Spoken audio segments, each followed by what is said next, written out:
I want to manifest the fuck out of my life. I do. And I could not get there alone. And that's why Callan Faulker is sitting next to me. You may recognize her from an episode I had. I don't even know what number that was. I probably should have checked. Back in the day.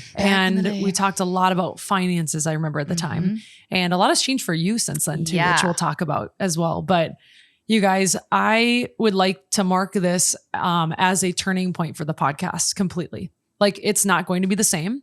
And the reason it's not going to be the same is because I'm not the same person that started Well Said. I'm also not, I'm not going to keep myself stuck in the sand when I want to move forward. And I feel like I'm trying to like confide in like what Well Said was and what Straight Candid was and like trying to be that, but like still trying to grow. And I've been so confused, and we're going to talk about this today, but we're going to talk about manifesting your life, optimizing your life, getting your shit together. And it seems so willy-nilly and large, but it's really not. And then changes that you've gone through that have brought you from a low to a freaking high, like growth. Yeah. This is about growth as a person. And we're going to dive in because let's freaking go. Holy shit.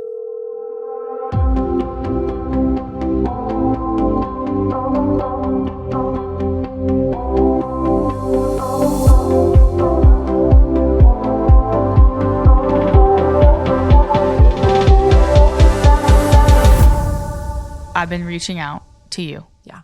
Oh yeah. You can. The last couple months. And you've been radio silent. And like any other person would think that you were mad at me. Sorry. I'm laughing because I could never be mad at you. Why would I be mad at you? Oh, right. No, but I'm just laughing because I'm like, Callan's the nicest person on the planet. Like you can't be mad at Callan. I'm sorry, like, that's just there not are possible. people in my life that like I have been frustrated with. So I've like said things to other people like, oh God, but I've never, ever said anything about you. No. Are we recording? What? Are we right now? Yeah, we are. Okay, we're going. Wait, should we? Well, yeah. I mean, okay, good. Just I was like, right now. oh my God. Yeah, let's just go. Because I'm like, we have to re-say this. No. I was like, yeah, I think so. Yeah, we are. So I'm reaching out to you. Yeah. I knew you weren't mad because you know I love you. Also, I'm not a very angry person in general. But and you're typically really terrible at communicating. But correct. I wish I had my phone. I think it's been 5 months of me reaching out. Oh my God. I know. That long? Maybe 4. 4, because I came to a few girls' nights. I came back in the loop and then I dipped. You did. It was like, it was probably 4 months. Yeah, probably. I would say. Of you being... It was probably like, I probably reached out 4 or 5 times. 4 or 5, yeah. It got to the point where I was feeling uncomfortable doing it more. So sorry. I feel terrible. No, I'm so sorry. I knew that you weren't okay. No, I wasn't. I'm so sorry that I left you in the dark. That's okay. I've done that. Oh my God. I don't bring my people along. That's a problem. Well, it's okay. I knew that something was happening and I didn't know, I wanted you to be ready. Yeah.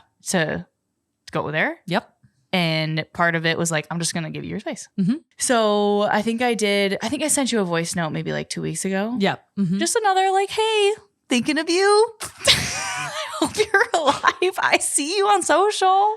You're still moving. You grooving. are doing stuff, but I know what's happening. Yeah. I know what's going on. As you can tell, there's a trend. I'm very good at faking it, everyone. And that's not a good thing to be able to do. You know this. I can fake it. Like I can turn it on for as long as I need to. And then I'll get home and I feel like I'm going to like pass away. My heart's like palpitating and it's not good. It's not good. But I was avoiding the inevitable conversation that Callan and I were going to have because I knew it needed to be had and change is scary. Yeah. And I knew so there's people in your life that you surround yourself with. Callan is one of them for me, who's like a mentor to me, who's also my friend, who's just an incredibly intelligent human being who pushes you in conversation where you want to go, but you don't want to go. It's like a little carrot. You're like, I don't know. I want it, but I know that you're going to grab it from me. And I didn't want to have those tough conversations yet. I wasn't in a headspace to have difficult conversations. And if you're like, what is going on? What are you talking about? We're going to talk about that. I will get there, but I'm explaining the situation. Yeah. I can go through days and weeks and months, honestly, just pretending like everything's okay until the moment I have to be alone in my own thoughts. So what I do is I do the inverse of that, and I make myself as busy as possible so that I don't have to think about the inevitable, change things I'm not doing, things I'm not doing well, things I'm disappointed in myself in, things that I feel like I could do 10 times better, until I'm sitting in bed and I feel like I'm going to have a panic attack before I go to bed. And then I wake up and I feel the same feeling. But then I think, well, if I just start moving, it'll all go away again. Yeah. That's how we end up here. What does that feel like the panic attack feeling? Like, describe what you would feel kind of at night or when things would start to slow down. It was just you. I hated. It's past tense now. Hated Sundays because I knew the next day was Monday. And that's usually when I start my productivity back up again. By the time I get to Sunday, I have felt like I should have been productive at some point during the weekend to get my shit figured out for the podcast and my business, and amongst other things that I wasn't doing in my relationship, and, like just not showing up. And it would get to evening and I would be like, okay, I should have recorded. I should have done this. I should have done the description. Oh my God. So then Jordan would start to be like, okay, I'm going to bed because it's 9 p.m. and we need to be getting good sleep. Yeah. And I'd say, okay, yeah, sounds good. I need to put an eye mask on, and I would just go on my phone because I felt like the world was going to crumble on top of me. My heart starts racing. I feel hot. I'm getting a hot flash right now. I've been talking about it because it's so physical for me. I felt like guilt in like a pit in my stomach, really heavy pit in my stomach. Loneliness. Yeah. You just not good. How long has that been going on? 3 years. Yeah. I mean, if you want actual how long it's been going on, I will tell you the truth. It's been going on for 3 years. If you want how concentrated, because it goes in waves, this one was probably lasting the entirety of the time that I wasn't talking to you, which was probably about 4 months. Damn. Yeah. Every day. And I felt like I was a hamster on a hamster wheel. Yeah. And I think this is really, I know a lot of you guys listening can probably relate of these periods that you go through where you don't really even know what's going on. And we can talk more about kind of what's gone over for me the last year, but when you're feeling so much chaos, for you it was chaos, for me it was pain. The last thing you want to do is talk to anyone about it. No, you don't even know how you feel. But as friends, or if you're listening to this and you're feeling a friend, be distant. Obviously you don't want to push it, but at the same time, those people that you're like, I don't understand why they're being distant, there's a reason. Always is. And to continue the story, last week, was it last week? Yeah. What is today? Sunday? Sunday. No, it was Tuesday. Well, okay. The week before. I came over for dinner. Yeah. So I had voice noted you. Yeah. And then you messaged me right back. Yeah. Or voice noted me right back. What went through your head where you're like, God damn it, I really have to respond to this? No, I was like, oh my God, Callan probably thinks I'm the worst friend in the world. And I love hanging out with Callan. I should probably say something right now while I'm sitting here. While I have time. And it's on because I'm also ADHD. We talked about that in the last episode. Yeah. Which I'll get into this evolution eventually. But if it's not, I'll go, oh my God, Callan texted me. Yeah. And then I'll look over there and I'm like, oh, I should go do this. And then it's gone. Yeah. It's it never happened. It's crazy. Sure. My brain is not well when I'm chaotic. Yes. Well, you can't even focus on yourself. So you responded right away, which was super awesome. And every Monday I host. I'm like, good job. I was like, look, what a surprise. You guys, this is so bad. You know what? I'm airing my dirty laundry. This is what it's all about. That's what I said. Before we started recording, I'm like, are you willing to just share it all? And she's like, everything. I'm like, okay. So she responded right away. I host girls' night on Monday nights. I love to cook. So I had the girls coming over. I was like, why don't you just come over? Yeah. And she's like, okay, I'm coming. I'm like, just literally get in your car. She's like, I'm going to work out first. I'm like, no, you're not. Just come. No, I literally did 3 shoulder presses and I was like, okay, we were still on the phone for 30 minutes. And I'm like, okay, I'm coming over right now. Yeah. Okay. On my way. So she came, we had so much fun. It was great. Those people are hilarious. Your friends are hilarious. We have the best time. Now they're kind of, I would say my friends for a sure. little. But for sure. But it's your friends, and I'm the side guy and I'm like, hey, no, but I told the funny story and everyone laughed. Oh, I should have told that story on here. You should tell the story. I forgot about it. Oh, it's phenomenal. We were talking about it this weekend with the girls. You were? They brought it up and they were like, it was so fun having her there. Also, that story was amazing. I won't tell the story now, but just so you're like, what is it? I went to court. I couldn't talk about it until now because it's over. I did not do anything, by the way. I only did a hit and run. I'm kidding. I did not do anything bad. I was there because somebody hit me and I was in a car. They were in a car and they were fighting it, basically saying it didn't happen. Yeah. And so long story short, I had to go to court and the story is comedy. Okay. Yeah, told the story to the girls and I think I won them over. I got brownie points. You did. Everyone was dying.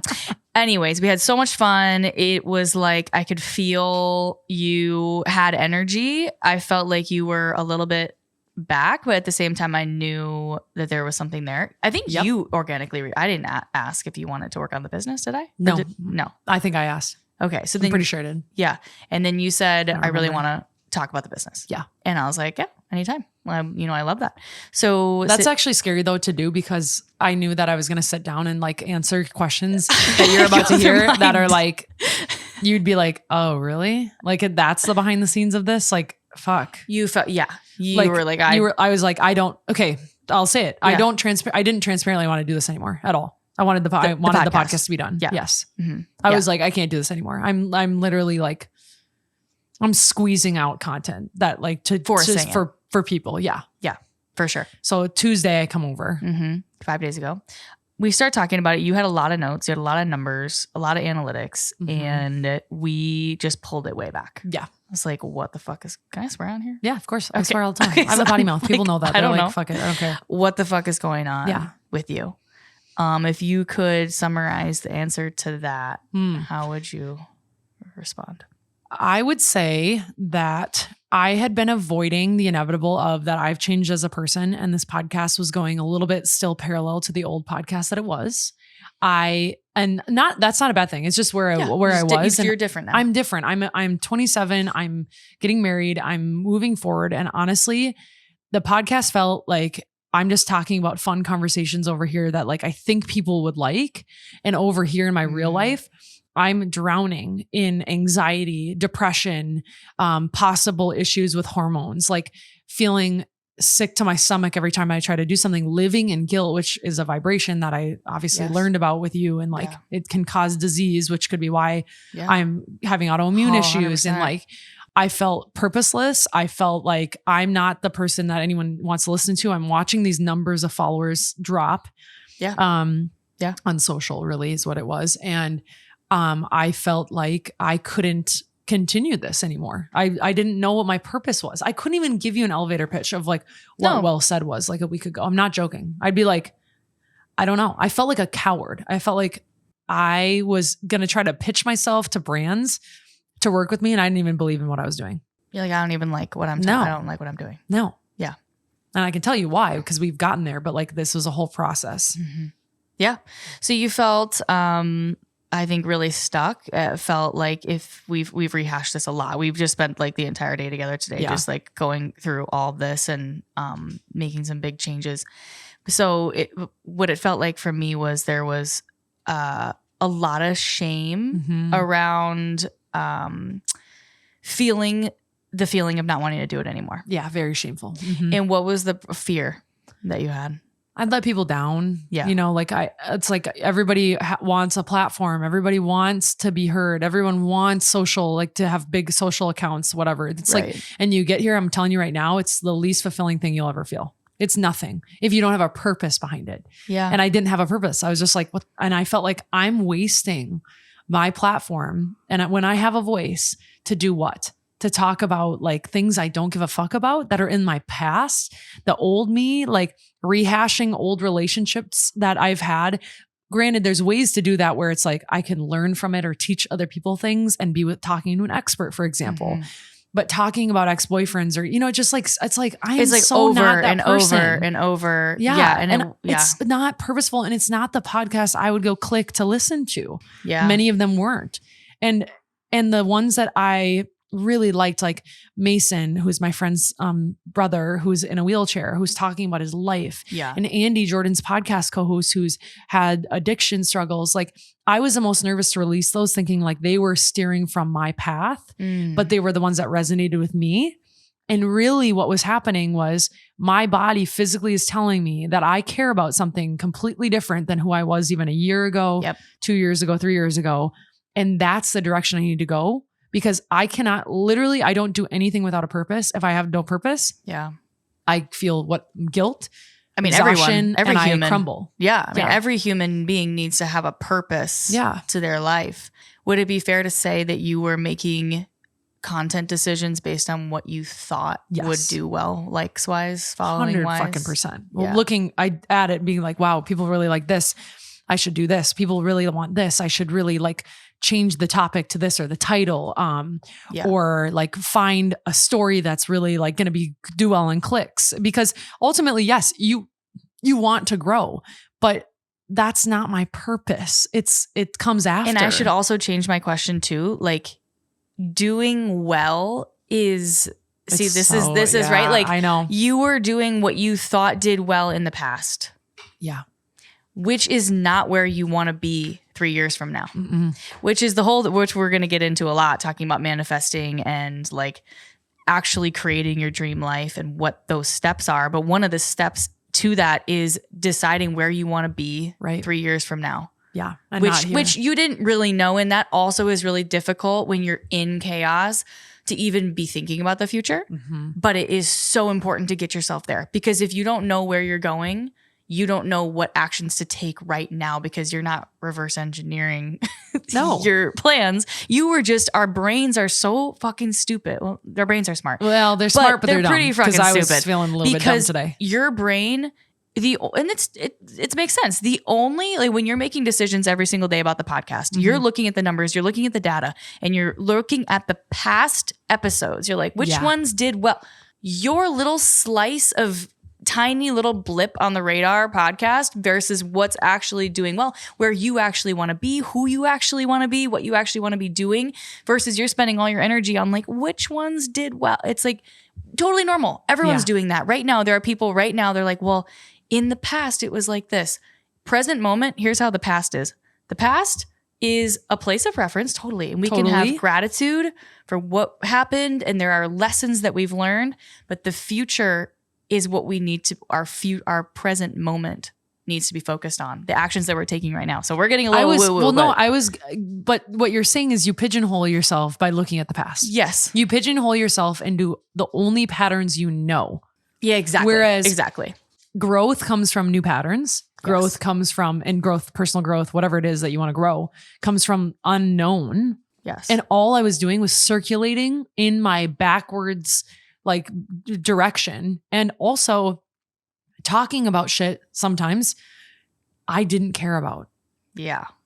I wouldn't click a lot of those episodes. That's really sad. I wasn't either. And I'm sure you guys listening, there are some episodes you're like, it wasn't great. I'll maybe listen, but like maybe not. But what's crazy, Sid, and I think this is so cool you're doing this, when people look at you, they think she has it all. You do. I mean, you do have so much. I am extremely blessed. You are. Like, I've got my amazing relationship, and I live under a roof, and I have animals that I love, and I've got great friends, and I have access to good food, and my health is decent. I mean, it's not perfect. I'm working on it, but it's fairly decent. Family, I don't have something. Yep. Great family's family. Healthy. Jordan's family. Jordan's family is amazing. You have many animals. Many animals. One's in here right now, causing an absolute earthquake. Has literally bumped into every camera. I'm surprised she hasn't said something into the mic or swore. But the crazy thing is you can look from the outside like you have it all, and you've got I've got a good job, and I'm doing all the things, and I'm happy on social media, and I'm fucking struggling. Yeah. And for some reason my cup isn't full.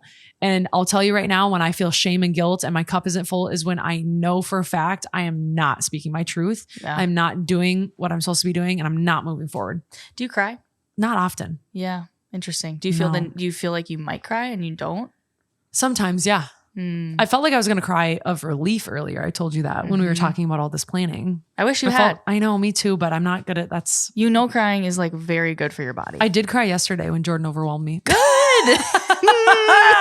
No, it was whatever me. It takes. I basically I was talking about going to the farmer's market, and then I was worried he didn't want to go. So I was like, maybe we don't need to go. And he's like, you don't want to go? And I'm like, no, we don't have to. And I just basically talked myself into a hole. And he's like, babe, why are you doing that? And I'm like, I don't know. I'm sorry.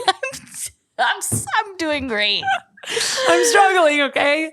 Well, for those of you listening that don't cry, and I was that person too. I was like, I don't cry. I'm always happy. Yeah, that's a problem. You should be crying regularly. I think boys, girls, everything in between should be crying. Yeah, everybody. Everybody should. I do cry sometimes, but I don't like to cry around people. It makes me uncomfortable. I know that people are worried about me, right, and feel bad for pleaser. me. I know. I know. But I'm like, I don't want you to worry about me. It's like, don't do that. Yeah. Or maybe there's some shame too of like, you know, probably shame. Yeah. Too. Like, I shouldn't be crying. I have it all. Like, that's the whole thing, right? I shouldn't be crying. There's no reason for me. And that's actually a huge thing too, when you're going through something, is like, oh, there's always something worse happening to someone else. There is. But it's also really bad for you too. And it can also suck. True at the same time. Yes. So Sid came over on Tuesday. We went really deep. So recently I have spent, should I give a little background on kind of my, please. My story? I was going to ask you to do that. So I didn't want to interrupt, but that's perfect. Cool. I was like, thanks for please turning. I think I gave you a little tickle with my brain. I went like this. Yeah, you did. Send it over to her. Stared at me. Some of you guys may have listened maybe long ago. I was on here with my my ex-wife Hannah. Mm-hmm. We ended up getting divorced this past year. And if I could summarize it kind of a high level, last summer it kind of started things coming to a head where this is how do you summarize? Quick summary. I know, quick summary of my life and my relationship. Quick little rundown of everything that's happened. So I'll give you a little background. Hannah and I got together when we were, I was 19. I was 20. She was 18. We met in college. I was a junior. She was a freshman at St. Thomas.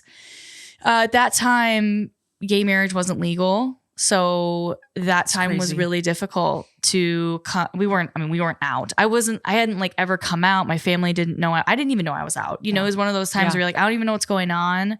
I know I'm in love with this person, but I don't know what's happening. So we had to hide our relationship for a couple of years. And that was really detrimental to the foundation of our relationship, which I'm now realizing. I mean, I did not know that in the moment. I think there was a lot of negativity around it. Now there's so much love and people are so supportive of us, and then each, of course we've come out and it's all been great now, but it was really, really fucking hard. And I think that created a lot of codependency between us. I did not even know what that word meant a year ago. If you don't know what codependency is, it's the behavior that you believe you're responsible for your partner's happiness. Mm-hmm. And it can often happen, especially in the beginning of a relationship, when we felt like we didn't have anyone else. All we had was each other. And you were hidden, it's like all we have is each other. So we're kind of a little bit trauma bonded together. And it wasn't a great foundation for a relationship. And even we talk about it now, and it's like, even if you put two people together that were great, it's like setting that as the foundation was really frustrating. And then just over time, like we've been together for so long and we grew apart in many ways.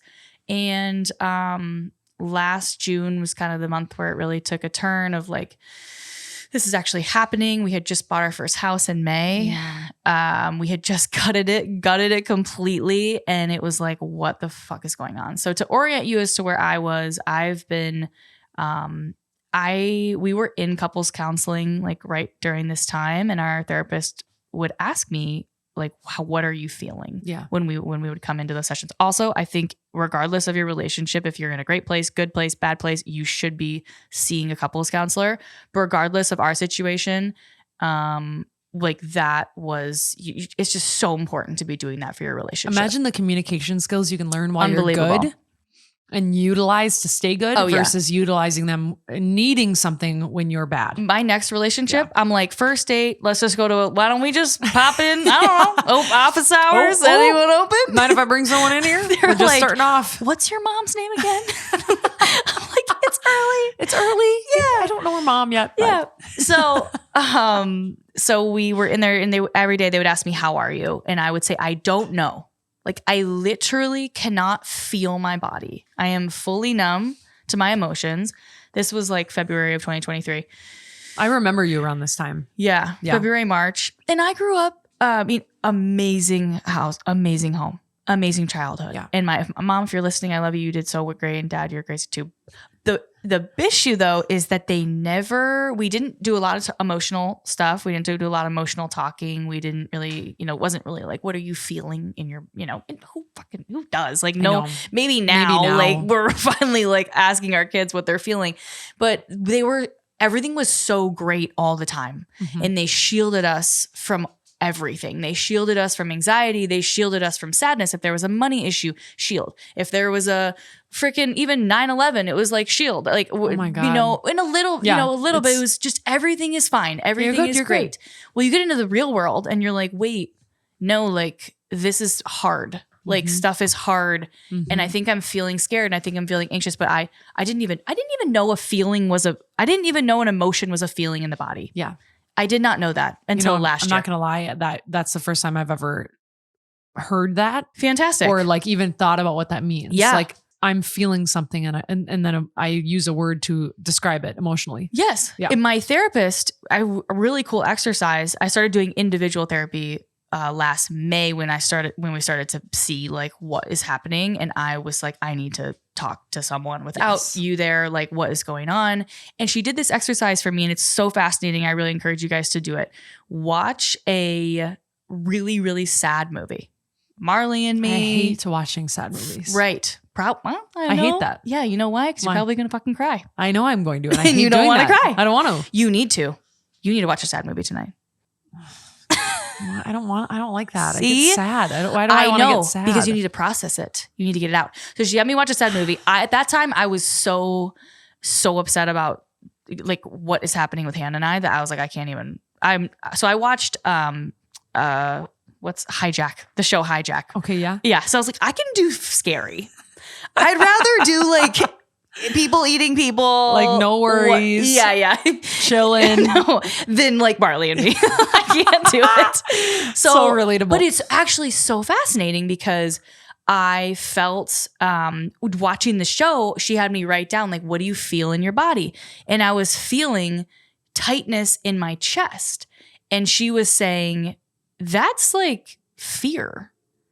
I was like, yeah, that's fear. So I was feeling it during the show. And then I realized almost every day after that, that's what I was feeling about the situation. Fear. Oh. I realized that I was scared of being alone, of being abandoned because of my deep, deep anxious attachment, which I did not realize. Wow. And I did not know that you were anxious attached. I didn't either. I would have told you, but I knew. Yeah, I know. I'm like, what? You had an attachment person on here, right? Yes. For those of you that missed, I need to do it again. You really should because that is definitely on brand with where we're going. Yes, absolutely. We, as in it's me. No, you are definitely behind the scenes, my friend. I am and in front of the camera. Energy. Yes. So I was scared of being alone. I was scared of living.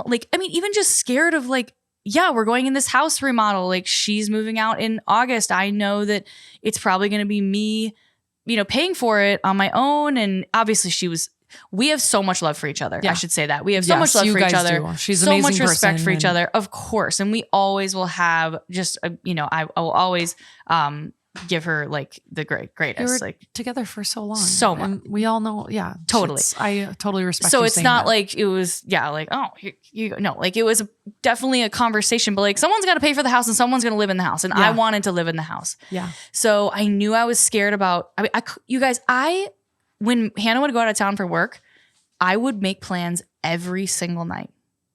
I could not be alone. I fucking hated it. And I didn't know where it was coming from. I have no idea. Now I know. Yeah. That it was passed down through generations. And sometimes your abandonment wound, your attachment wound, which you don't even know where it came from. My dad told me a couple months ago when he would get dropped off at his grandparents' house, he would cry until his mom came to get him. He could not be without her. So he has an abandonment wound and he cannot be alone.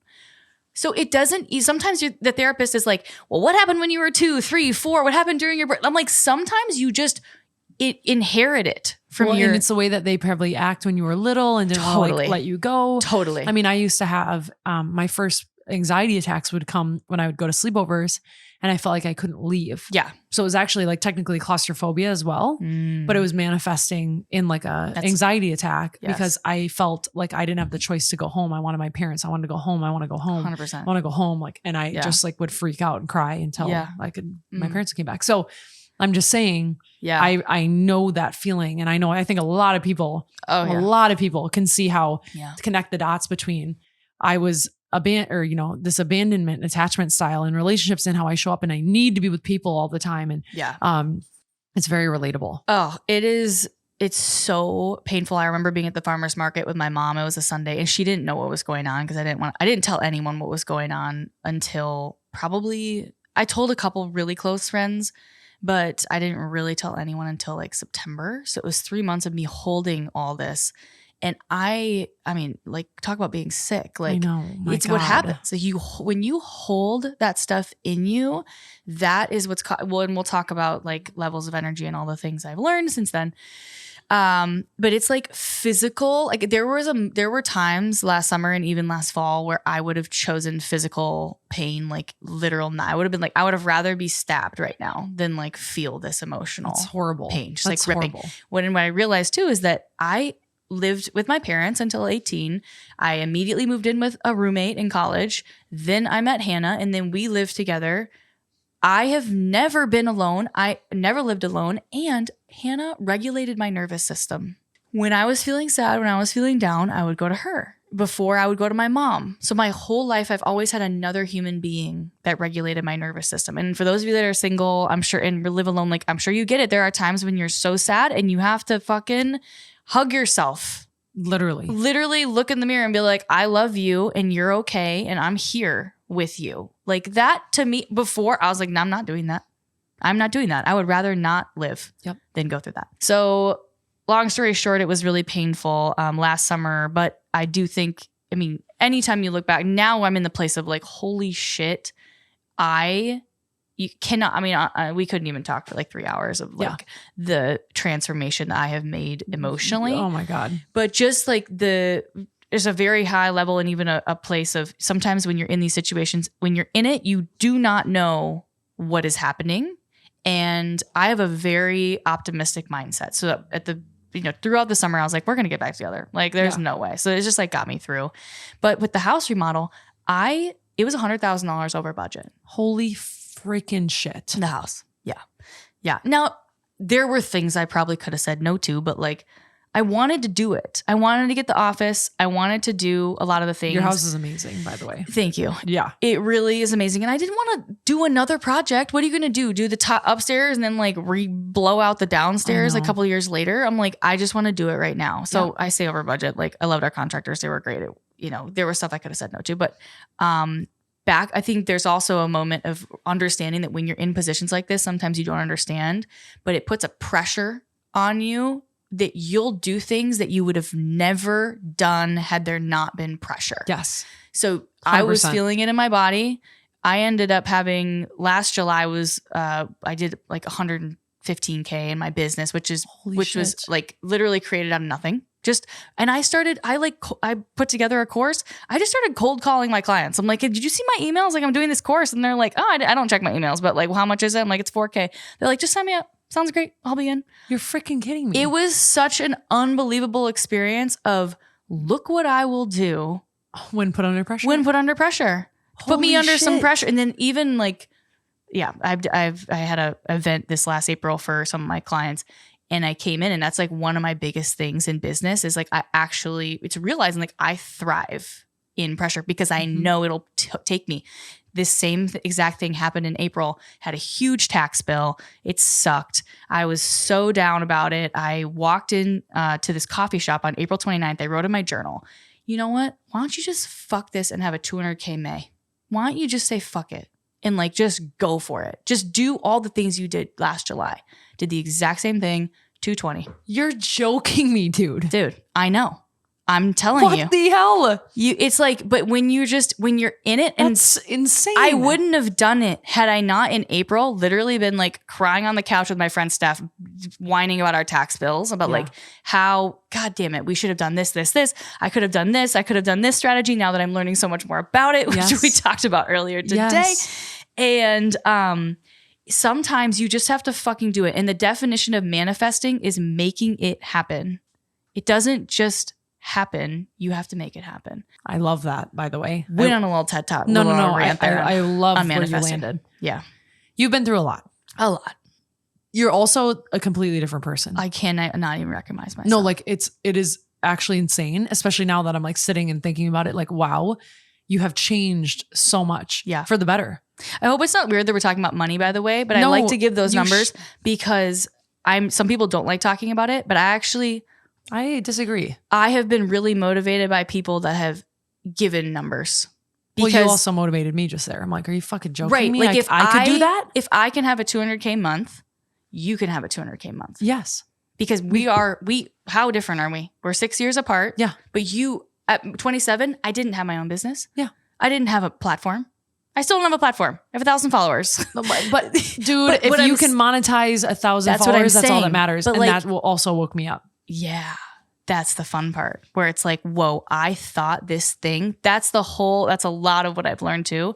I thought this thing so deeply. I thought Hannah was my forever. We were going to be married forever. When something so true is broken, you're like, what else isn't true? Yeah. You're like, wait a minute. What else did I forget about that I just like was 100% focused on as like, that's the only way. And that's not the only way. There's a lot. How does one even begin to start manifesting, by the way, before we talk about like what happened? Yeah. So the first thing, I think the first thing, which is kind of what we were talking about before, is this concept. You really have to focus. Yeah. If you're watching the video and I am shaking, I do not have an issue. I have a tiny puppy that is jumping. Deacon is being insane. So I'm going to try to calm her down. Otherwise I'm going to lock her out. Yes. I want to just talk a little bit about emotional regulation. So when Hannah and I basically kind of fully decided like we are getting divorced. We are fully done. It was October of last year. My mom forced me in the most loving way to go to this it's called the Breakup Boot Camp. Oh, okay. Yeah. You were telling me a little about this. And I think this was the foundation to me even being able to manifest anything. Okay. It was 21 hours of training on emotional regulation, nervous system coaching, sex coaching. There was a dominatrix that came to explain. Yeah, it was unbelievable. Dating coach, communications coach. Like, it was honestly, I'm like, why do we have to get divorced to learn this information? Like what? And that's why I think I would love to have that person on. That's right. And also create things like that. That's right. There's just so much information that we don't understand. And I don't know if you know Lewis Howes. He's School of Greatness podcast, been around for a while.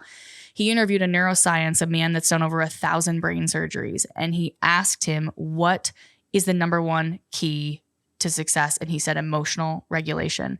And emotional regulation is the ability for you to feel the moment when anxiety, panic, fear, that pit in your stomach, the tightness of the chest, the heart starts to increase a little bit. You get hot. Yep. And that could happen in a random situation. It could happen with a text. It could happen with an email. It could happen when someone cuts you off. It could happen I'm in real estate investing, and sometimes it happens when a seller says something to me and I think the deal's going to fall through.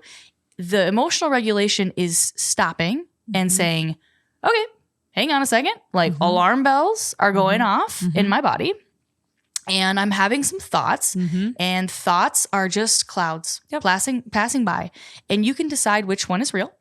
Is that thought actually real? And I think people don't understand that. Like if you have a really weird, everyone's had like a weird thought where you're like, that's not right. I don't like, no. It's almost like when you think, like, for instance, there's like that part of Austin Powers where he says like mole, because he's looking at the guy's mole. Yeah. Like we all have intrusive, weird thoughts.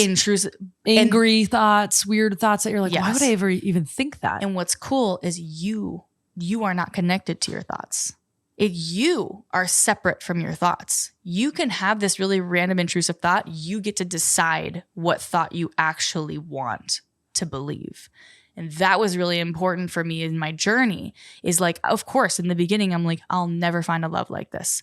I will never be in love like this. I'll never have a relationship like this. Well, guess what? Saying, I'll never have a relationship like this, blah, blah, blah. Saying those things, a thought creates a feeling. So let's just say for that, that's anxiety. So that's like fear. I'm scared of the future. I'm scared of what's going to happen, or I'm sad about the past. Yeah. I'm sad. I'm never going to see that. That's creating negative hormones in my body, physically secreting cortisol. That's bizarre that we don't like know that. You know what I mean? Like Totally. that we don't like pay more attention to like how alarming and like almost dangerous. I know that very dangerous. It's dangerous to have these emotions created in your body. Yes. Inflammation. Yes. These negative thoughts are creating disease. When I feel negative, I feel negative. Like I physically feel terrible. You've been having a lot of health issues. Yes, I have. My skin was horrid. Totally. And I don't think there's any coincidence. No, there's not at all. And I had a lot of skin issues too during that time. Mm-hmm. Can I tell you something that's weird? I was looking at my Oura Ring. Yep. I spent 8 hours on average in a stressor. Jesus. A day. Wow. When I was feeling not good. 8 hours. Does it say what times? No, it spiked throughout the entirety of the day. 8 hours. I was having, which means my heart rate spikes, my CRV goes higher. It would go higher, right? I'm saying that right. It literally was like, you are stressed. 8 hours. That's berserk. That is like, that will put your body in a state of like inflammation. For it sure. will put your body. I mean, like I was struggling too, and it's hard for me to say that I was struggling. No, I know. I've struggled hard in the past, but I have not struggled. Like our struggles are not comparative. But then I think in my people pleasing brain of like, right. But this is what we need to stop. Yeah, I know. Because like I can't feel bad for myself. I didn't go through that. Right. But guess what? No, you were fucking going through it. I mean, yeah, but totally. Yeah. You're right. You were. Say it. Say it out loud. I was. You were. And I think that's what we do. We compare. I'm like, oh, well, that guy has to get his leg amputated. My divorce isn't that bad. Or her husband passed away. You know, like it's all relative. You were feeling the same feelings in your body that I was. Yep. It's just a different situation. Completely. That we're going through. So you're asking about manifesting, because if you're in that pattern and you are having you're living in the past, reliving the past, sad about the past, you can't manifest anything, because manifesting is being so fucking clear about your future. And manifesting is also believing that your vision of the future that you know in intricate detail will 100% come true. And you have to believe it to make it happen. 100%. You have to believe that it's coming for you. If you don't believe it's coming for you, you won't be able to act today the way that you need to act. You're still going to be living in a little bit of fear, a little bit of anxiety. And then like we talked about, if you live in those emotions, and we'll go into levels of consciousness and levels of energy in a little bit, then that's a vibration. And you're not going to be, so there's a law of attraction. So you're not going to attract the thing that you want, because you're living from a place of fear, because you're scared you're not going to get it. So we have to start first with recognizing our emotions. Now that is like easier said than done. There are people that are listening to this podcast that have felt depressed, sad, anxious for their entire lives. Right. And what that means is that there's something called the window of tolerance. And so when you're outside, window of tolerance is like, we're driving along and let's say someone cuts you off and you're like, you know what? That kind of sucks, but like, I hope they have a great day. That you're in your window of tolerance. That's great. I'm like, what the fuck was that? But then again, I'm not going to lie. I can drop it in a second. So I've been learning to drop it. You learn how to drop it. Now, when you go above your window of tolerance, I think I'm saying this right. You go into hyper arousal, angry, screaming, finger. Oh, fuck you, man. Like, get the fuck out. You know, like that kind of deal, which people do. Hypo arousal is you're like so sad, so depressed, you can't even move and get out of bed. Oh, man.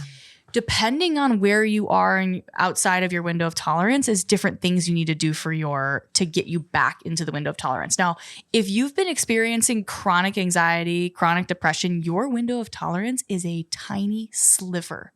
You don't have any space. Yeah. The little tiniest thing that happens. Sorry. It's okay. Deacon. Get a dog, they said. The little tiniest thing will set you off. Right. A friend says something and you're like, God, she's such a bitch. But this is where all of these practices that we know, some of them, like, of course, exercise, cold plunging, breathing, sauna, breath work, meditation, all of these things can increase your window of tolerance. So people that are very grounded, they're practicing their spiritual habits, they're practicing their physical habits, they have exercise, they're doing their breath work, they're releasing energy, they're crying, they're talking to their therapist, maybe they're doing some plant medicine, maybe they're doing some journeys, they're working, they have a community, they have their friends. Their window of my window of tolerance now, I'm like, it takes a lot to piss you off. Oh, I'm like, I mean, especially after you go through something where you're like, you know what?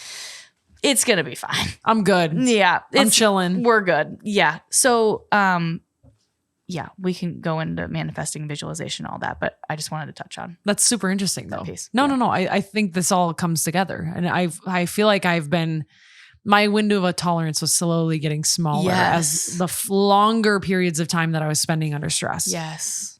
Which was horrid. And I think that's why your window of tolerance was getting so small that the little things that people would do would set you off. So you're like, why would I even reach out to anyone? No. I don't even want to talk to anyone. Yeah, it would get like that. It literally would. Yeah. I didn't want to talk to anybody. Right. I didn't want to talk to anyone. Right. Talk to me about the piece that you were going to go into, the laws of attraction. Yeah. So let's do a little bit of breakdown around this. So we might get a little woo woo, but this is all, like, I guarantee you in our lifetime, this will all be fully science-based. We're getting there on science. So I want to do a couple of visualizations for you guys. The first thing I want to talk about is...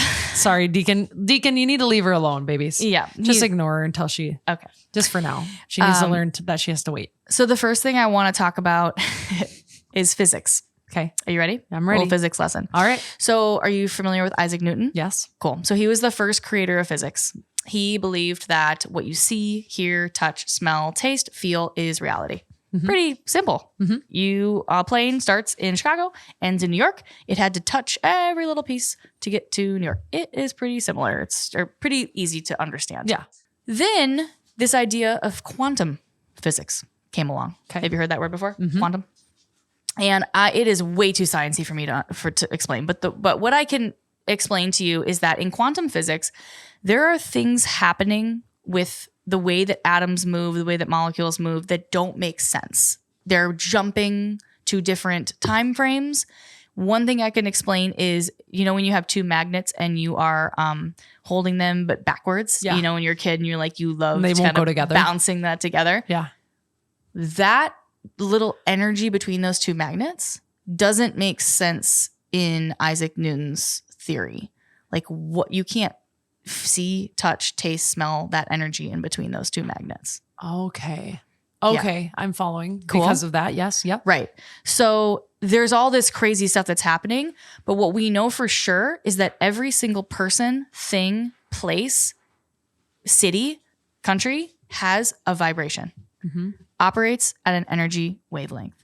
People, their vibration is associated with the emotions that they are feeling. So if I'm feeling guilt and shame, that is the lowest. Shame is the lowest vibration. I don't exactly know the number. I think it's like 70, 60. So again, I'm feeling shame. Yep. I'm creating it's a physical feeling, right? Because I'm worried, I'm fearful and shameful. My body reacts to that. That's actual chemicals releasing my different vibrations. And up to 8 meters away, someone can feel that from you. Which is why you pick up on if you go to a party and someone is like killing the vibe. Yep. And they haven't even said anything. You're literally killing the vibe. You're literally physically feeling them and their terrible juju is what you're feeling. Yeah. Which is sad. Yeah. There are these nets that people put over their bed. I'm blanking on the word right now, but a lot of times people will put these nets over their bed to block any of the EMFs, 5G, Wi-Fi from coming into where they sleep. Mm-hmm. So they put these people in these we call them cages, whatever, in these nets. So they put the people inside of the net and there's no energy coming in. It's all completely blocked. The only energy inside of there is from the human being. Within a microsecond, they can tell what emotion that person is feeling. Just by the measure by measuring the energy inside of it. So it's literally, it's science that you can measure emotion. Yes. Whoa. Yes. So holy shit. I know. What the we're hell? just tapping this too. Like this is crazy. And this is like, I mean, this is going to be all the things that I know. I'm like, and I'm not a genius at any of this. And I'm not either. I love this. I'm just obsessed. Yeah. No, because it's you know so what I'm obsessed with? I'm obsessed with like, we are not on the planet for very long. I want to live the best fucking life that I possibly can. I want to be surrounded by the best people ever. I have no time anymore. I have no time to not be having my best life. Literally making the most money that I can without working past 3:30. Yep. I want to enjoy it. So I want to learn about this. If you're telling me that I can learn how to manifest a yacht, sign me up. Sign me up. Where's my swimsuit? I'm buying a new one right now. Go. I'm getting fucking ready. Let's go. We talked about this the other night too, of like, now more than ever, I'm so sensitive to people.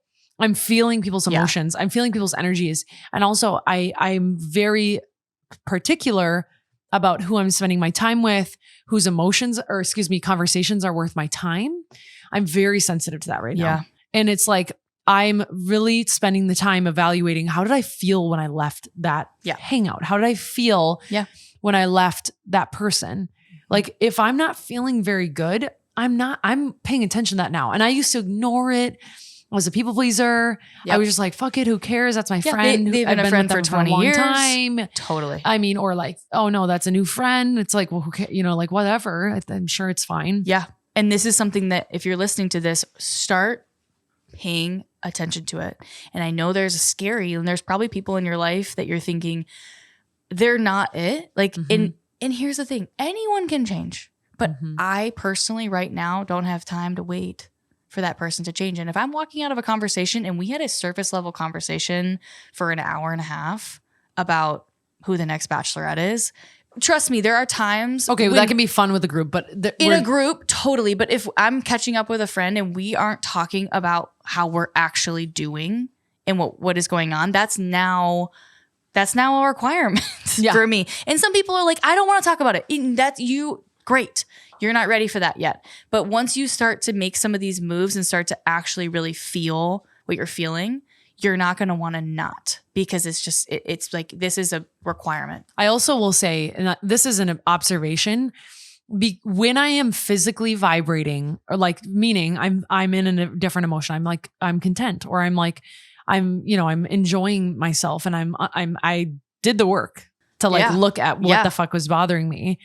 I can more easily have conversations that are intuitive and interesting and about life and like moving myself forward, because I'm already in this place of zen. When I'm in a place of anxiousness, I'm stiff and frozen, and I'm not having good conversation because I'm frustrated and struggling. Completely. Yeah.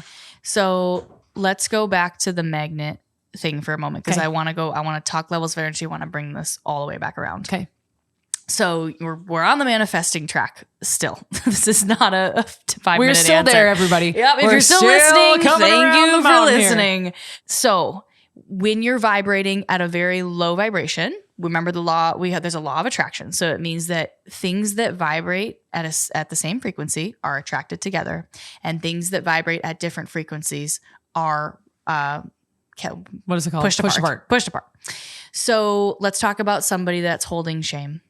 Let's say someone is feeling shame around, even like what you've been feeling the last 3 months. Yeah. You're feeling shame. You're feeling guilt around, maybe I don't want to do this. I'm feeling, shame around like, well, I should be happy. Yeah. I should be happy. This is the happiest time of my life. I have the love of my life right here. Literally. Beautiful home. I have the car I want. I'm literally have it all. Literally. One day I'd like a Macan, Porsche Macan, but we'll manifest. Don't worry. I was just bugging you. I had to throw that in there. So when you operate at that level, you are attracting things, people, places, and opportunities that also operate at that vibration. Ew, no. I don't want it. Gross. No. Right. I don't want that. Right. No one does. So when your body operates, I think so if you look up, if anyone's like, okay, what the hell is this chick talking about? Search levels of energy. Levels of energy. Dr. David Hawkins and Dr. Frederick Dodson are the two main researchers and prominent folks in this industry. But there's a scale, levels of consciousness scale. And as you work your way up the scale, so it's like fear, shame, guilt, and then suddenly you kind of move into acceptance. Mm-hmm. So acceptance is kind of that next, and then acceptance, then it's like gratitude, and then we move into love and joy, and we move ourselves up the pyramid. But the only way to move yourself up is to go through. So you have to go through those emotions. You have to feel it. That's why I'm asking if you're crying. Oh, wow. Yeah.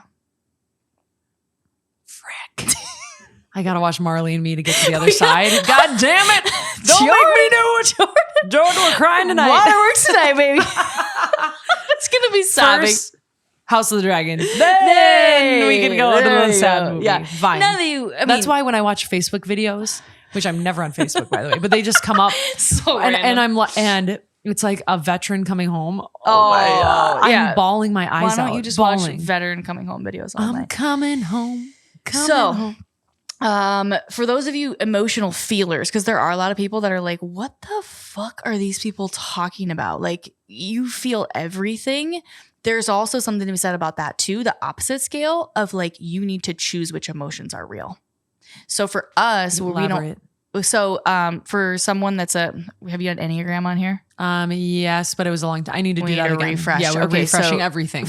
We're fan-fucking-tastic. We're starting over from ground zero. We should probably explain like what you're gonna be doing. Yeah, they're probably like, what? I know. I mean, they're probably getting the hint like where you're going. So an Enneagram 4 is just someone that feels like Glennon Doyle. I'm not sure if you're familiar with her. She's written a couple books. She just feels. She's feeling all the time. She's like, just every day, every thought, everything she reads, she just has a feeling about it. And that's also not good because there are feelings in our body that actually aren't real. And that's scary. So remember when I said that thoughts aren't real? Yeah, they're like clouds that are passing by. If you choose to listen to a thought that's not real, it's going to create emotion that's not real. Oh my God, which is okay. You see what I'm saying? Yeah, because like, oh my God, I'm worried that this will happen. I'm worried I'm going to. And then I feel that. I'm like, oh my God, I'm worried that like, what if I got like chronically ill or someone in my family got chronically ill? Oh my God. And then I worry and I physically am feeling that feeling. And now you're operating at that vibration. And by the way, it's not real. No one is. Correct. And I can't control that even if it was true. Correct. And now when you're asking about how to manifest, you cannot manifest from that place. Yeah. You can barely get out of bed with that place. Right. Like, dude. Right. So if you're in like the check right now is, what am I feeling? Why am I feeling that? Reverse it. Why? Keep saying why. Okay. Is that true? And is that really true? No, is that really, really, really true? Let's go reverse engineer your fear. Your fear, your biggest fear of this whole thing. Let's just say you were like, I want to be done. What scared you the most? Letting people down that were waiting for me, and honestly quitting something that I like people would kill to have. Yep. And all of that. And okay. I mean, there's so many. I'm like, I don't even know what else. Like, there's a lot of things that would have been. And is that true that you would be letting people down? I mean, I don't know. Yeah. Maybe not, because maybe people wouldn't think twice about it. Yeah.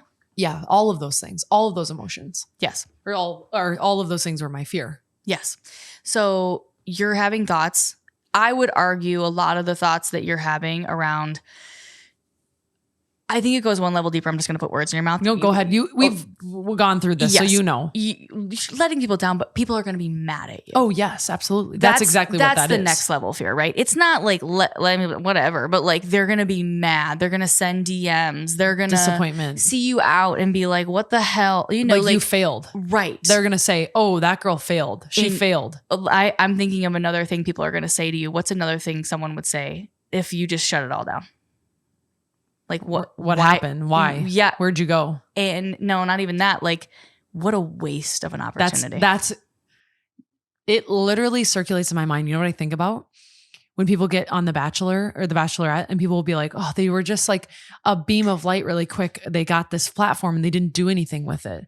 Yeah. Like Nick Viall did something with it. Like Michelle Young did something. There's so many people that did stuff with it. Right. Right. So I'm like, and people would be like, oh my God, people would kill for your platform. People would kill for that. I would kill for that. You need to be monetizing. What are you doing? Yeah.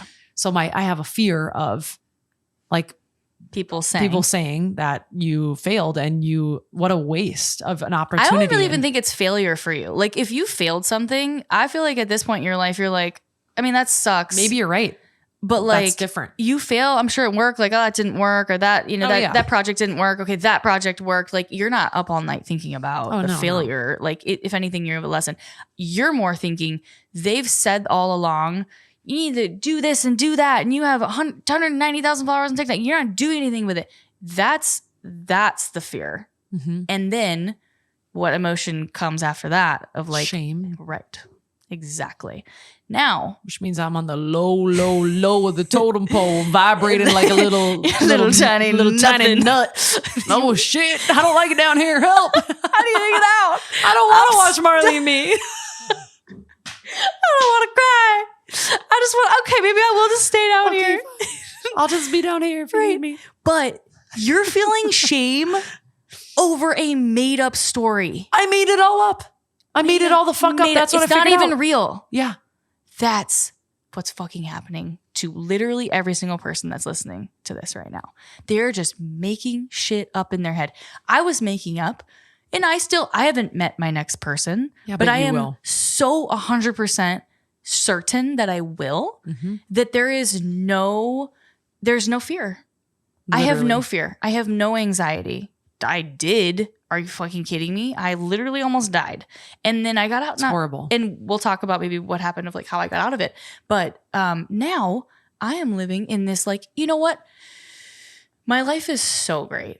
It really is. Like, you're in an amazing place. Truly. I have amazing friends. I am able to cook for them. I have a lot of means. I can travel. I have the best girlfriends in the world. You do, yeah. And I am happy on my own. I could have never imagined. Never. And I know people say like, I could have never, like you guys, like literally I would have bet you my whole life I would have never said this. Especially not from someone who's an anxious attached Totally. person. I would have said, I'll be fine during that period, but I'm not going to be happy until I meet my next person. How did you improve your life? I mean, we're talking about manifestation, but how did you? Yeah. So the how is I was out on a walk. Like this is the trigger for me was I was out on a walk with the dogs and I was just having that like, holy shit moment. And I shared the dogs with Hannah of like, we're never going to do this as a family again. And I started listening. I went up and I'm like, maybe there's like a walking meditation. I'm not a meditator, but I know, especially at Breakup Bootcamp, they taught me about the nervous system, the importance of meditation. And the importance of meditation, I just want to talk about the why, because I knew this when I was looking the walking meditation up. Meditation brings your brain waves down from alpha, which is conscious. We're conscious, we're talking, we're active back and forth. And it's a very, like if you're looking at the brainwave pattern, it's up and down, up and down, up and down. Yeah. Down to when you're walking, it's probably not all the way down into theta, but pretty close. Theta is right before you're falling asleep.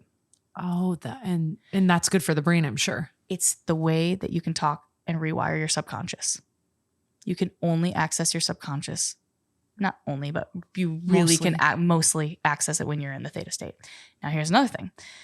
When you are ages 0 to 7, and I've learned all this from nervous system coach, like people, this is not me making, this is from a experts. Lot of, like very intelligent people with degrees. Yes.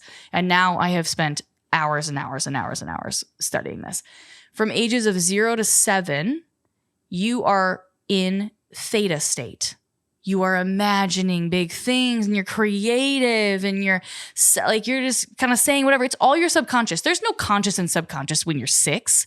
What you think is what you say. What you say is what you feel. It's all the same. Literally, I heard a kid the other day say, "Why does that guy have one leg?" And I'm like, "Holy shit! Exactly. Oh my god, you can't say that." That guy's probably heard it 1,000 times. No, I know. And he's like, yeah, he's like, whatever at that point. But what happens is whatever happens to you from 0 to 7, 95% of your subconscious is created during that time because you're in theta. Wow. So your beliefs, your traumas, what triggers you. Typically, that's why I say 95%. If you had a big traumatic event at 12, 10, of course, that's going to affect your subconscious and it's going to be with you. But 95% for most people is ages 0 to 7, which is tough because a lot of times you don't even know what happened at 1. No. You don't know what happened at 2. But if your parents were fighting a lot or your mom was looking to you for happiness and you were giving that to her, that's you being a people pleaser. Because that's safe. That's you thinking, well, you believing and knowing and needing your mom to smile. Wow. And if you as a baby can make your mom smile when she's sad you now become a charmer. And you now become very aware when people aren't smiling. I've had it in my blood since I was in diapers. And you'll do anything to make her smile. Mm-hmm. So this isn't random. I mean, of course, there are things that are passed down, but that's not right. Like, we can feel this. Okay. We need to get to how to feel. You're like, I want a boat. I just want the boat. Okay. I don't fucking care about your mom or anyone's mom. Jesus. Okay. So we've talked about emotional regulation. We've talked about getting our minds rewired. Now we're talking about meditation. So that's why meditation is so amazing, is because that's when you can tap into your subconscious. So I knew that meditation allows you to come all the way down, relax yourself enough that in the meditation, you can be visualizing your future. You can be saying mantras or affirmations of like, money comes freely and easily to me. I say that all the time. Money comes freely and easily to me. It's an energy. But when I say it in my conscious mind, I'm like, okay, yeah, money comes freely and easily. Yeah, but like, willy-nilly. Do I believe that? No, I need to get into my subconscious to really believe that.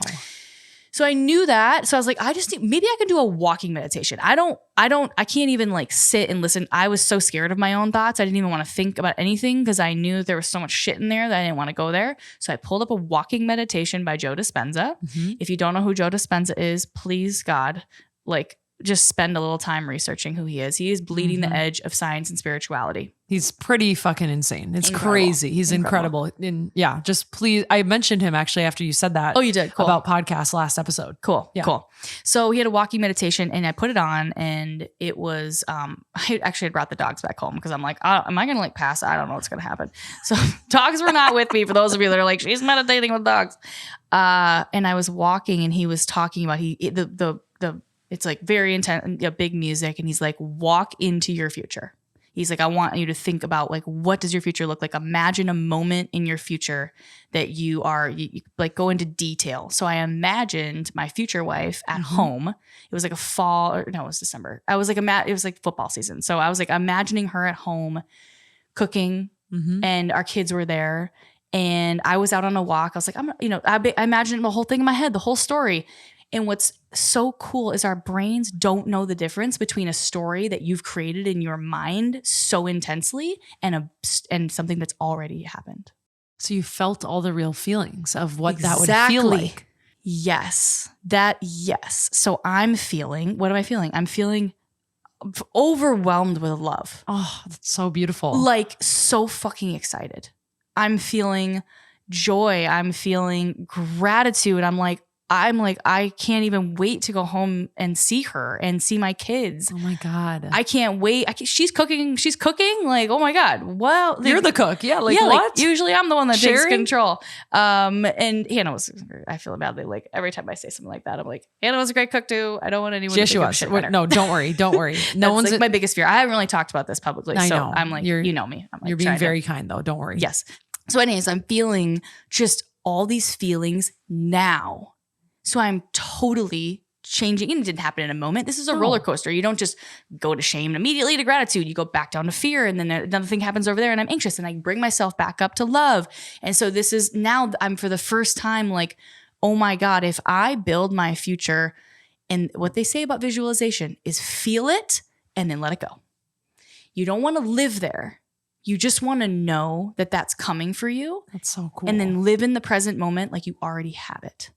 What does that do for us? Does that mean that we can create it? Or like, what is that pattern creating? Yes. So what happens is I'm no longer operating from a place of want. I'm not sitting here today saying to you, I'm only going to be fully happy when I meet someone. And what that's doing is when I'm out in the world, I'm not desperate energy. No. I am not like, Sid, do you have anyone that's single that like maybe would be interested in girls? Like maybe you could that's not attractive. What you want is a confident person. So it's making just me more attractive to my future partner that I'm like, I'm living my life. I'm so excited to share it with someone, but I don't need you. I want someone a part of the journey. So number one, you're actually inviting in the person that you really want. Like I'm inviting in the person that I want to be with, because if I'm vibrating at love, joy, now, remember magnets, law of attraction, I'm attracting that in.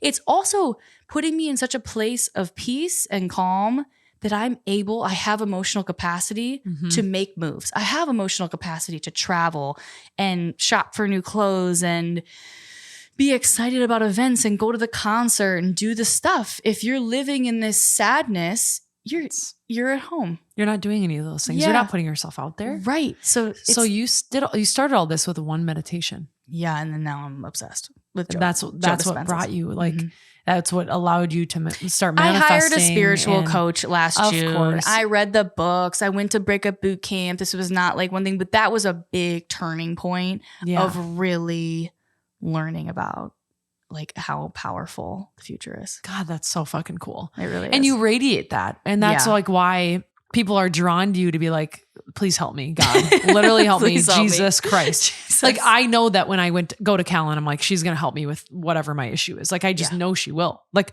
I know that. And I am now knowing that I'm learning enough to help myself too. You are. And that's pretty freaking amazing too. You're on the journey. You've come so far. So just seriously, please remember how far you've come. I know, it's insane. How much you've healed, how much you're healing still to this day. Always. How you're putting out the best energy. Like, I hate Sundays and Mondays, and today's been like one of the best days ever. Yeah. And whenever I'm over at your house for Monday night dinner, I'm like, this rocks. Like, I love it here. The food is fabulous. Like 10 out of 10. Jesus, she's chefs. And I just am happy. So your energy, I can feel. Yeah. You know what I mean? And that's you bring real. other people up. I think in our life, well, first of all, thank you. You're welcome. And I feel the same way about you. Thanks. And you're amazing. Well, I was a little mopey popey, but you were a for mope. sure. It was fucking annoying. I know. I'm just kidding. I was like, what? You saw my hunchback Are you and kidding my me? sadness? You should have seen me last year. My friends come over. I'm just like sobbing. They're like, okay, it's going to be okay. But look, that is normal part of life. And if, again, like I said, like, you just need to feel. And I think this might be a good time to talk about maybe like where you're going now. Can I read my new description first and have a little conversation about it? Yes. Because I think this is going to help a lot. Yeah. And before you do that, I think I just wanted to say this has been like less than a week. Mm-hmm. And I'm so proud of you. Mm-hmm. Thank you. You are really, I mean, you've been vulnerable in the past with me. Like, we've shared stuff, but like this really, I think for the first time, you're like, no holds bar. Like, I want to just talk about everything. Yeah. And that is literally the first step to getting everything that you want in life. Without doing that, I couldn't have moved forward. Exactly. I was avoiding. Exactly. And I needed to just like face everything head on. Yes. And mind you, like, you're like, oh, well, you're good. It's just your business. You know, it's just this other thing. It's like, no, I put my heart and soul into this thing. Yeah. Like, it's not just my business. It's like an arm of my body. Like, I have to take care of it. I have to nurture it. And guess what? When it doesn't get nurtured, then I act differently. And then when that happens, I'm affecting my relationships with people, with Jordan, which literally breaks my heart. And by the way, talking about manifesting, the only way I could get myself to fall asleep was every night I'd go in my bed and I'd imagine my wedding day, and then I could go to bed because I was imagining the happiest day of my life. So and then I'd feel happy. Right. So that's people are like, I visualize, but remember I said, like, you see it, you let it go, and you let it go because you're like, that's coming, but you're like right now. And that's the thing. You don't want to have your future be the escape. Yes. But I was using it for that, just to get myself to go to bed.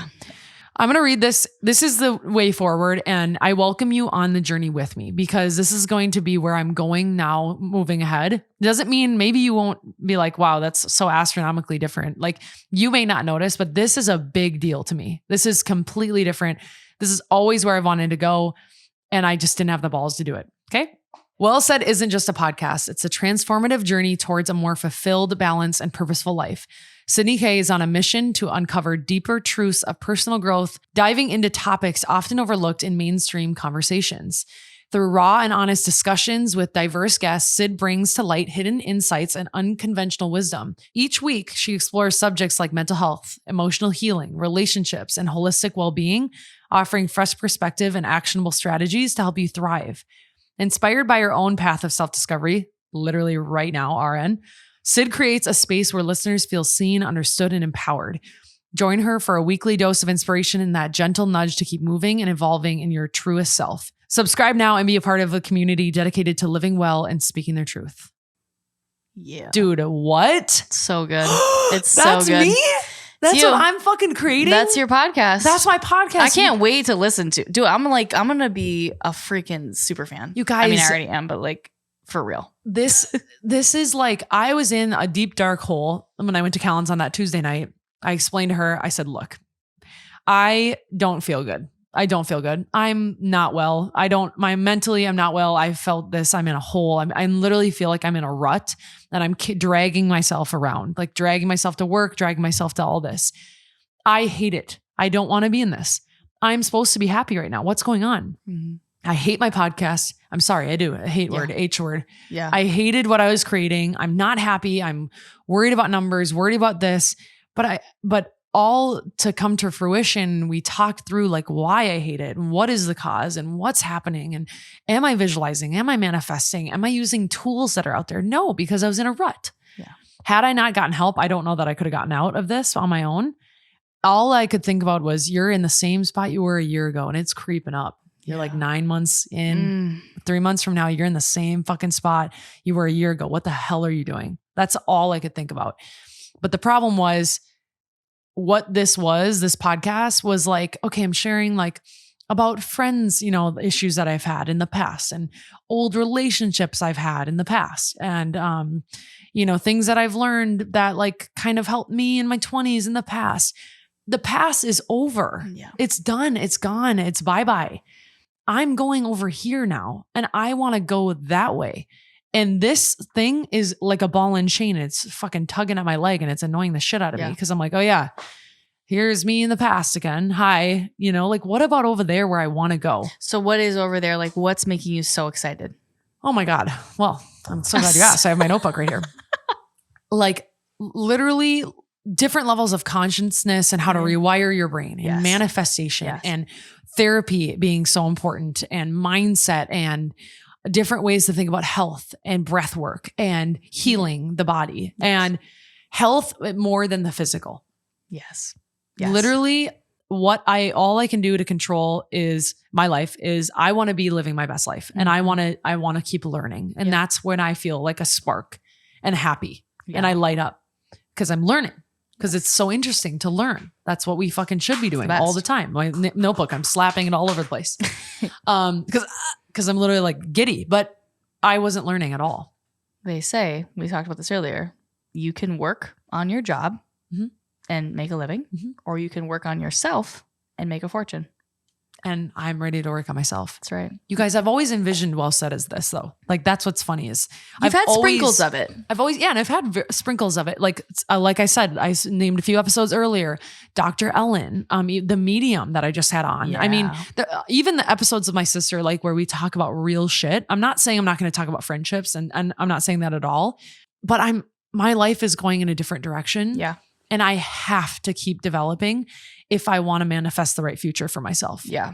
And so I got to go that way. For sure. I got to create a life, a better me. And I'm bringing you all with me because I don't want to be the expert. It's not the Sid show. It's not, I mean, it technically is actually, that is literally my show, but I'm not like this, like powerful, like human being that has specialties and specializes in this and a doctorate degree and all these things. No, but I am a vessel that can bring you people that are just so smart and they're living their best life and they've learned it all. And I can basically take all of their knowledge, their highest learnings and takeaways, pluff it into like a 45-minute episode or an hour-long episode. And you can tangibly take that away with you. Yep. And guess what? I get to too. Yeah. That's why I'm doing it this way. And we had a lot of conversation for you. I mean, there was such a fear around you not being the expert, you not being the one sharing. Well, what if people don't want to listen to it? Well, we talked about this. Who cares? You get to talk to unbelievable people about unbelievable topics. Yep. Even if it was $0, these people are $500 an hour. Yeah. $1,000 an hour. Yeah, at least. To talk to. Mm-hmm. So even if it's just you, no one wants to listen, that's totally fine. Like we are going to put the mics on, put the camera on, or else they're going to charge you $1,000. Exactly. Like we're going to do this. And I think you guys are going to like I think you'll be love obsessed. Like I think they are. I hope you're open-minded to where we're going to go. And I think that there's these trends in health, but like I actually want to engulf health. Like I want health to be my whole life, because without it, we have nothing. Yeah. It's what's important. And I will say for you too, you've been really great about your physical health. And I was too. For the last 10 years or whenever you started getting into it. Yeah. I think the areas that you are talking about health that are expanding are mental health, emotional health, spiritual health, sexual health. Yes. Which is all of financial health. Yes. Everything. Yeah. Like all of these other areas that we don't really consider health. I think you're really going to start to bring those things into the conversation. I think it's going to be really powerful. I'm really excited. Like for the first time ever, things are clicking. That's what I kept telling Callan. I'm like, I see what events I can create.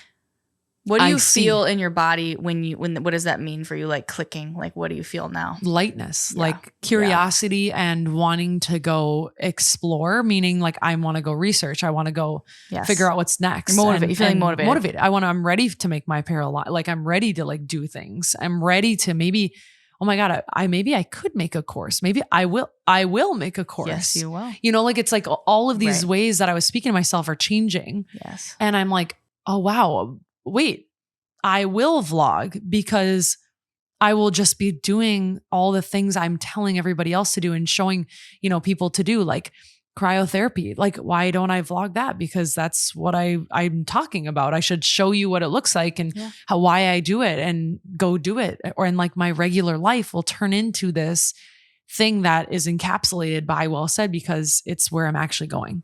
And this is so important for you guys. Like as you make decisions in life, and we're all going to come to forks in the road, there is one layer or one filter, maybe two filters you need to put it through. Are you excited? Obviously, we need to put integrity around that. Are you making a decision with integrity? And are you excited? Right. If the answers are yes, then you move forward. Yep. If you are not excited and you can feel it in your body, whether that's a job that you have, a relationship that you're in, and you're not excited, of course, there are times and maybe you want to put a little bit of energy to make sure, but at the same time, your body knows. And that is where if you listen to anything in this podcast, it's just tapping back in, because they say you feel it in your gut, and you knew it in your gut, but you didn't. It's cool. You didn't know what it was. No, you thought it was the whole podcast. Yes. And that's the thing that like, maybe you think, you don't really know until you go deep and explore what it is. And luckily it's not the podcast. And it's not the podcast. It's just the topics. It's just the topics. It's just the direction. It's just, I don't feel authentic when I'm doing things that aren't real to me. Yeah. Or like that are pointless, or like that I wouldn't want to talk about in my free time. I can even feel like as we're talking right now, we are having like a normal conversation. Yeah. Like and that's exactly what I wanted this to be. Yeah. Like there's not this element of like, I have to be or do anything for this. I'm not tired. Usually when I can tell if my episode was me being authentic or not, based on how I feel after. If I feel exhaustion, it usually means that I was showing up as like a perfect person that I'm literally not. I'm not perfect at all. Actually, I make a shit ton of mistakes, like all the time. Yeah. And I'm just trying to figure it out. Yeah. And I want you to feel more in touch with me of like, I'm literally you just standing amongst each other. Like whenever someone recognizes me, I always feel a little silly because I'm like, I'm literally just a person. Like I just have a microphone that I talk to a camera. And I just want, and I'm not, and by the way, that's not happening frequently. I'm not saying I'm like this, like woohoo, like, whoa, look at that girl. But I'm just saying, that's also like right there. What you just did. Yeah. A little bit of like that imposter syndrome. Like it still lingers. Yeah. Like you are actually special. I mean, everyone has a special in their own way, but you are very good at this. Thank you. You're talented at this. Thank you. So I think a lot of things can be true at one time when people say like, I love your show. Yeah. And I love you. Like you are really good. And you can say, say like, thank you. I'm learning how to accept. Yeah. What is it called?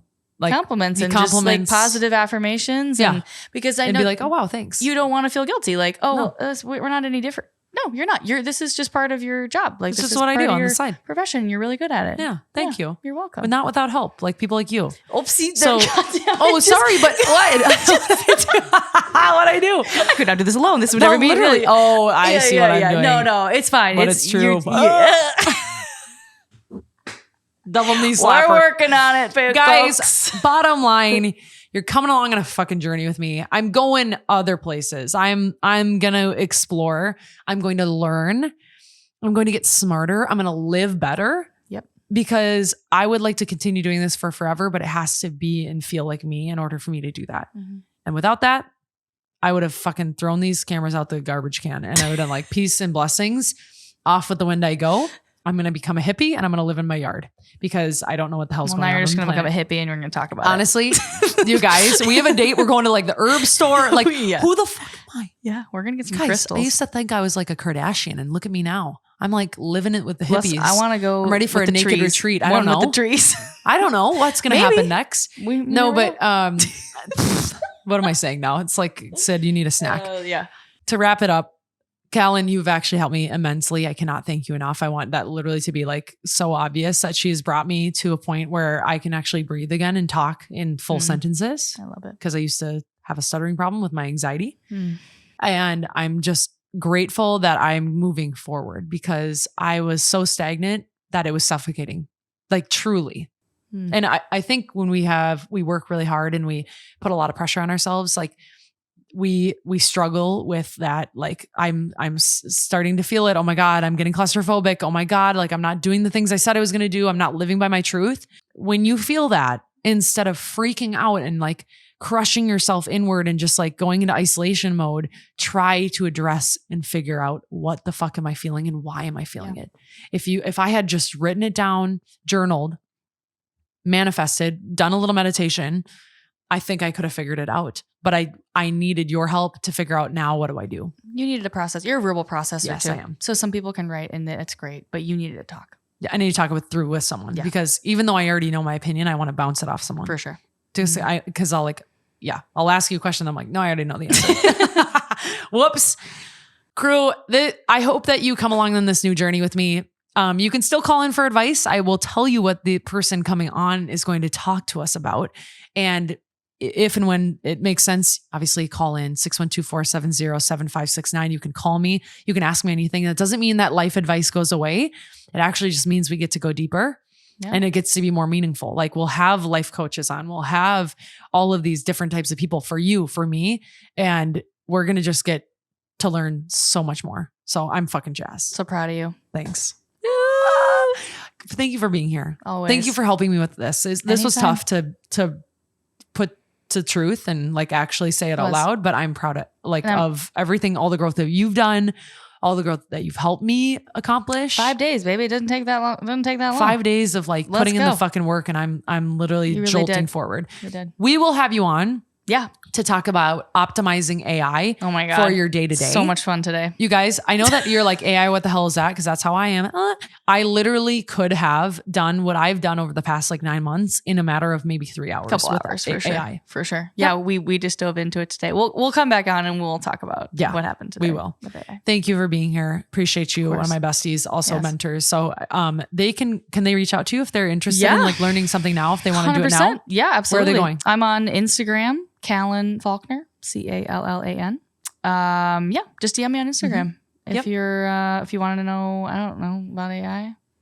About manifesting. I don't know. Follow me. I post a lot of things on AI. I post a lot of stuff on things I'm reading, visualizations, meditations. Very good person to follow. Thank you. You're welcome. Friends, appreciate you. Love you. Let's go on this journey together. And namaste, I guess. Namaste. I'm like, fuck, I'm so zen right now. I'm so zen. Are you kidding me? I'm on a journey. Let's go. All right. Bye.